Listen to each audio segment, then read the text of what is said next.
In Final Fantasy XIV, for a while, you could stay logged in indefinitely, and it would never log you out. And then the devs did something to change that for a period of time, so that people would get kicked out if they had like 30 minutes of inactive time. And a bunch of people didn't like it. They got kind of all up in arms, and they were frustrated by it, and they felt like that was betraying them as players.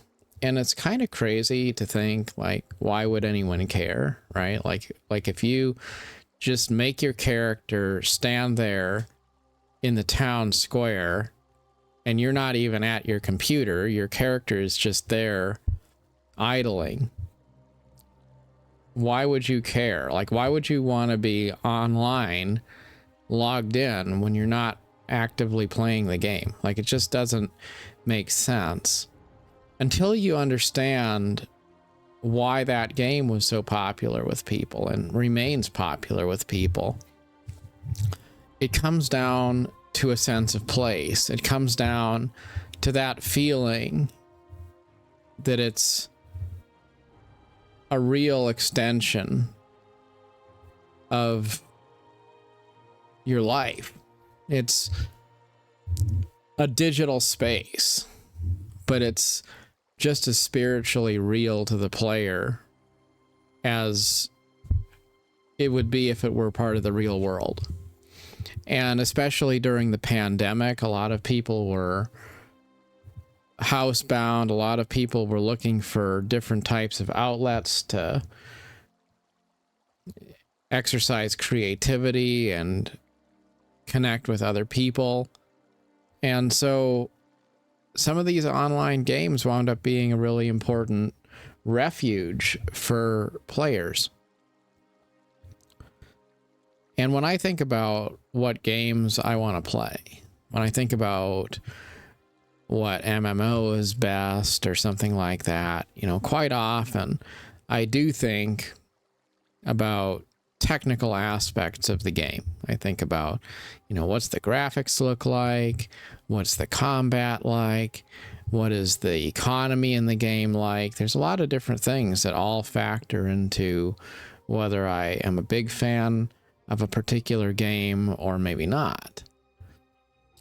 But what it really boils down to is that sense of place. It's that opportunity to exist in a virtual world, in a place that can feel safe when the rest of the world maybe feels foreign or frightening.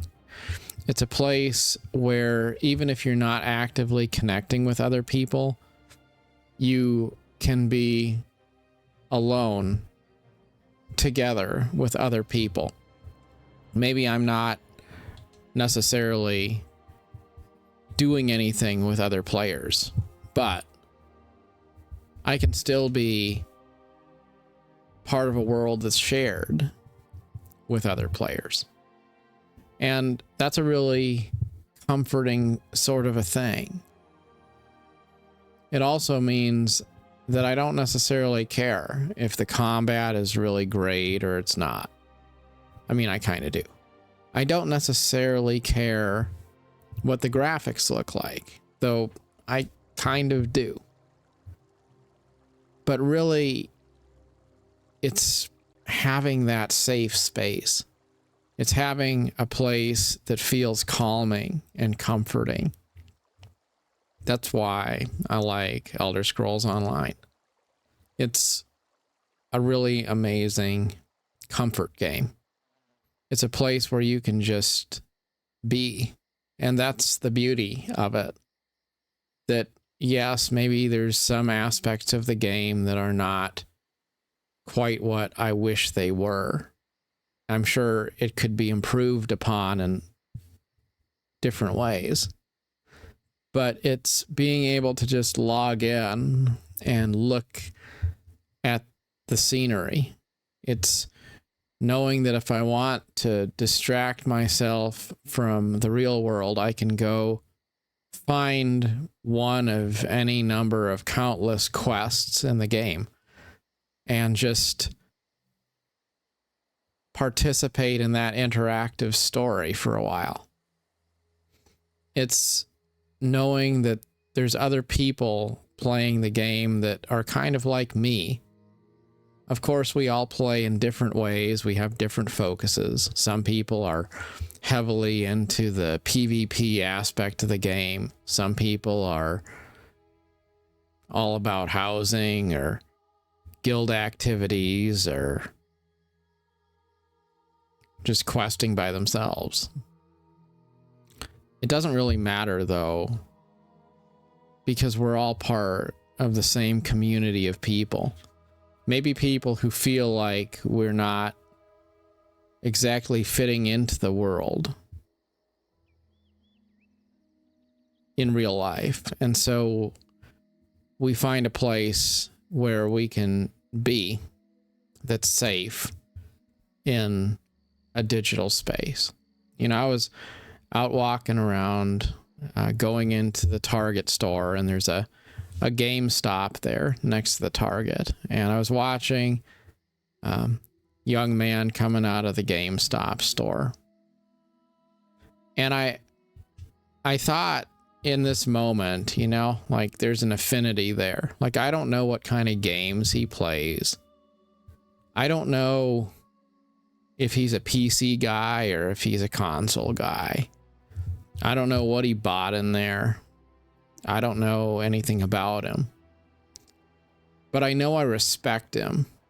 I respect him because I know that he's a gamer. I know he's got a certain attitude of imagination, and I'm pretty sure if I wanted to talk to him about what games he likes to play, he probably would have a lot to say. Like, we all have different perspectives. It's not like we all, you know, do the same things. But we all have something in us that makes it feel special to connect with things that are fantastical. I'll always remember some time ago driving to Kalispell, Montana from Helena for work. And I knew I was going to be on the road for a few hours. And then I was going to wind up being in the hotel by myself at the end of the day. And I remember feeling this sense of excitement because I knew when I got to the hotel room, I'd pull out my phone and I'd load up Albion Online because it's a game that I can play on my phone. And I would be able to do my daily stuff and chop some trees and refine some materials and sell some stuff on the market board. And even if it was just for a little while, I'd be connected to that familiar place, even if I was feeling a little bit maybe out of place in the real world. I say all of this just to kind of put into perspective how it's so easy to go down the rabbit hole of top 10 reviews and people saying, you know, is this a good game or not? Or is the most recent changes to the meta good or bad for the player base? And, you know, how is the subscription model? And how is the, you know, season pass model? And how's the combat? And all those different things. And people keep on coming back to it again and again, like I have. I know I have. But the truth is, it really comes down to like what really matters. What really matters is finding a place that feels like home. You know, in the Elder Scrolls, I love the music of the Elder Scrolls. I could just listen to the soundtrack for hours and hours and hours and feel more at peace because of it. I can run around in an open world Elder Scrolls game and just get lost, like looking at the trees and looking at the environment and looking at all the different settlements and maybe looking at other players' characters if it's a multiplayer game to see what other people's characters look like, or to imagine what maybe they're doing. It all just adds up to something you can't really quantify in terms of mechanics. It's a matter of finding a place where you can just just exist and feel like it's consistent and you know what to expect. That's what it's all about. That's kind of what life's all about too, right? If you think about what it is that adds value in your life, like what is it that makes you feel like your life is consistent and going well? Like, is it really having a lot of flashy things, or is it having consistent things in your life that you can count on? It's like being able to go turn on your coffee machine every morning and know it's going to turn on and make coffee, or being able to go on that comforting, familiar walk around your neighborhood. It's not that it's all that exciting or anything. It's a familiar part of your life that you can count on.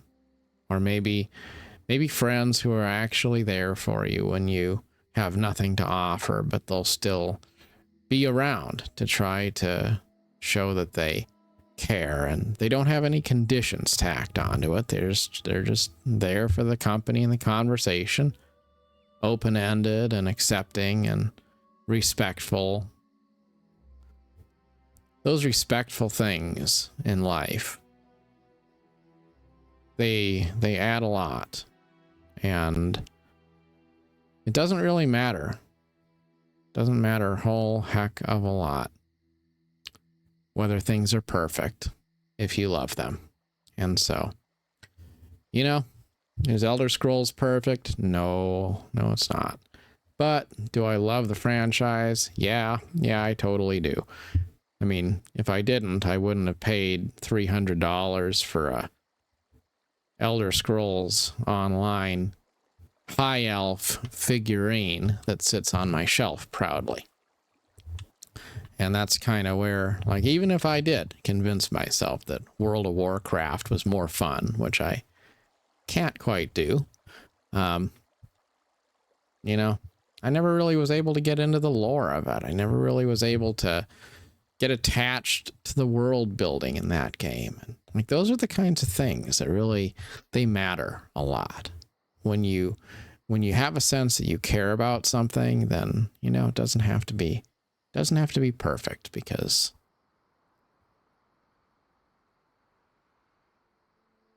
I think the love of something conceals a multitude of flaws. That's what we ought to do in life, isn't it? Find things that we love.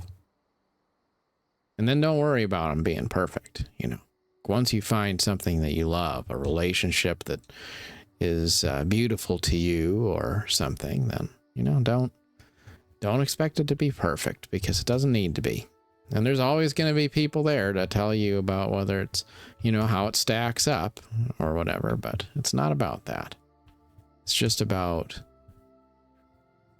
finding a place where you can breathe, and you can kick back, and you can just feel like it's home. It's best feeling you'll ever have.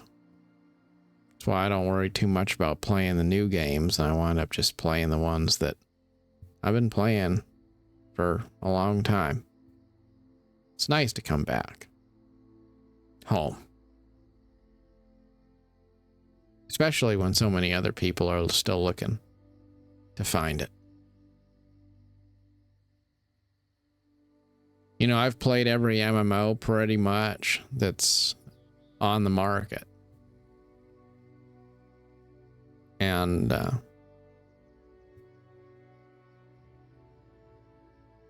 Elder Scrolls was really the last one on the list.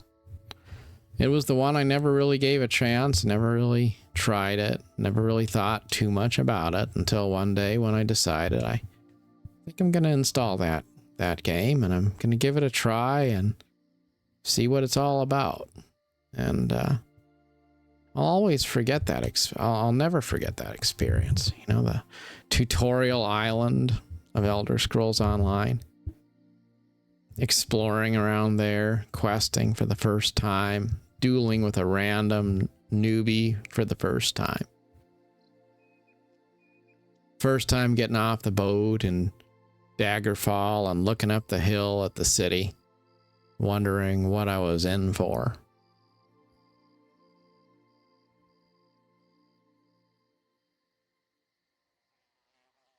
Sometimes the things that you try to get into first aren't the things that wind up working out in the long run.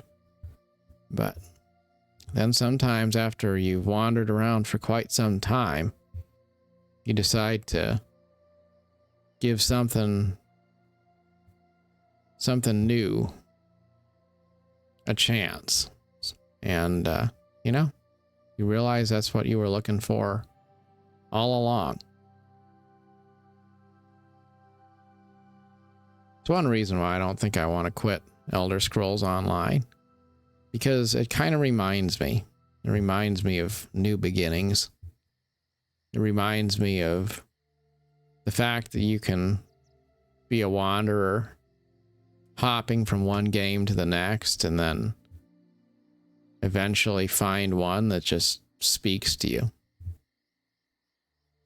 And that's special. And maybe, if it's possible to find a game that you love,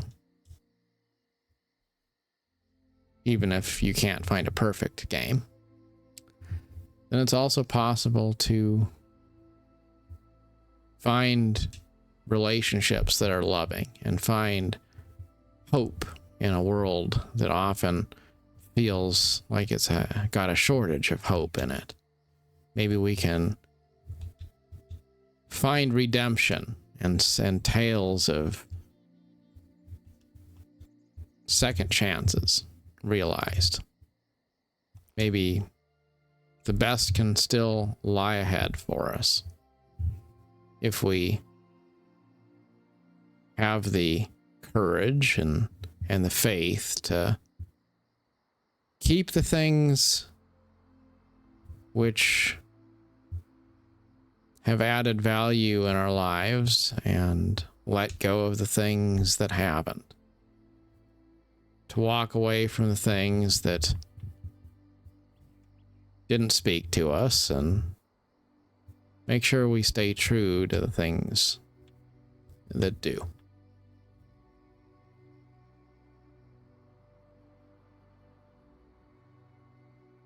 That is life. In any case, till next time, thanks so much for watching.